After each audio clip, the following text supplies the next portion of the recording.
હાલો મિત્રો, તો હું છું બ્રિજ મોટવાડિયા અને સ્વાગત છે તમારું ફરીવાર આપણા એક બ્લોગમાં. તો આ વખતે હું એક વસ્તુ લઈ આવ્યો છું. એક જ મિનિટ.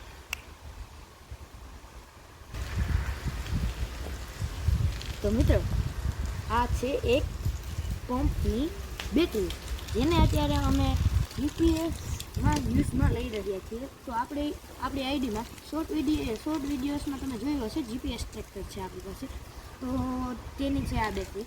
અને હવે આપણે ટ્રેક્ટરમાં એક નાનકડું મોડિફિકેશન હાથે કરવાના છીએ. તો તે સામાન આમાં છે. મોડિફિકેશન આટલું કે ટ્રેક્ટર હમણાં બતાવું છું તમે જોઈ શકો છો. આ ફર્સ્ટ ચીજ, આ એક મિની નાનો વાયર છે. એ તમને 10 રૂપિયામાં મને મળ્યો છે ગામમાંથી. તો આ એક વસ્તુ. હવે બીજી વસ્તુ, આ લાઇટ. આને ચેક કરવા માટે અમે એક જગ્યાએ લગાડી હતી. તેથી અહીંયાની ડબલ ટેપ ઉતરી ગઈ છે. તો હવે કંઈક જુગાડ કરશું, બાકી અહીંયા સ્ક્રૂ પીલી જશે. આને હું ટ્રેક્ટરમાં લગાડવાનો છું પાછળ, ઇન્ડિકેટરની વચ્ચે પાઇપમાં.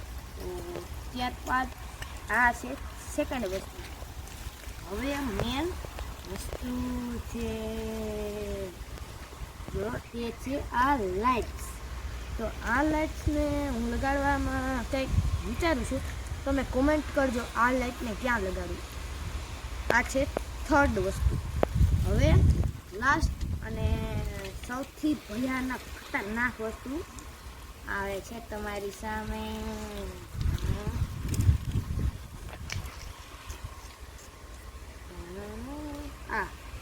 તો આને તો મેં નક્કી કરી લીધું છે પરફેક્ટ.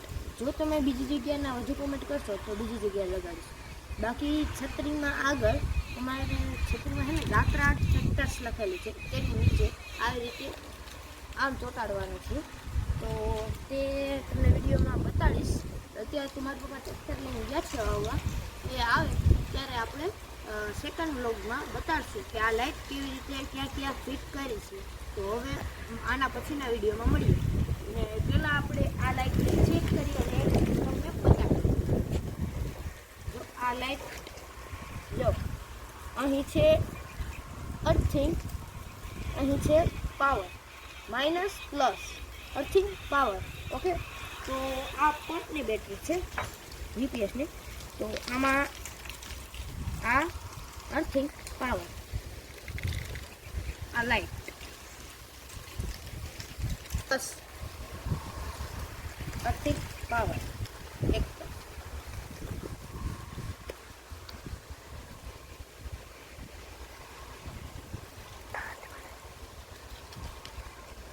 તો આ બ્લુ કલરની છે બધી એક સાઈડ. તેવી જ રીતે આ છે લીલા કલરની, બધી લીલા કલરની. તમે કોમેન્ટ કરશો. હવે હું કેવી લાઇટ લઈ આવીશ તો કોમેન્ટ કરવાનું વિનંતી.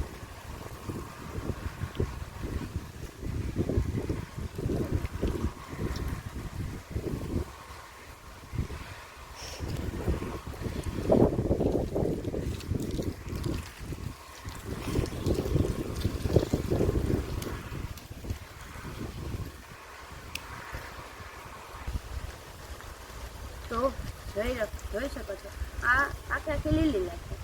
હવે આના પછીની કઈ લાઈટ છે? આ જ છે ને.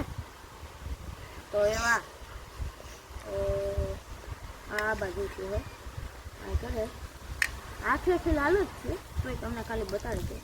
જો લાલ, આ થોડીક ડીમ છે કારણ કે બેટરી સારી મોટી છે. આ પાવર જાજો લે એટલે આ થોડીક ડીમ છે.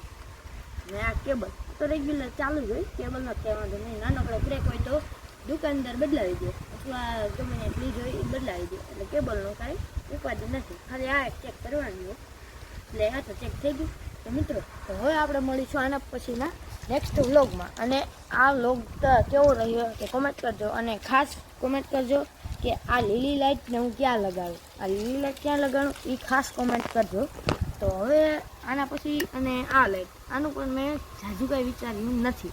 તો આ અને આ બેનું કોમેન્ટ કરજો. જે કોમેન્ટ વધુ હશે જે જગ્યાના ટ્રેક્ટરમાં, ત્યાં હું આ લાઇટ લગાડીશ. એન્જિનમાં અથવા ટ્રેક્ટરના પંખામાં કે ગમે ને તમે કહેવો ત્યાં, અથવા કે સાઉન્ડ સિસ્ટમમાં ગમે ત્યાં. આપણે મોટા સ્ટીરિયો પર છે આઈસરમાં, ત્યાં આઈસર ટ્રેક્ટરવાળો મિની વ્લોગ જોઈ લેજો એટલે તમને ખબર પડી જશે. તો હવે આ વ્લોગ ખતમ થાય છે અહીં.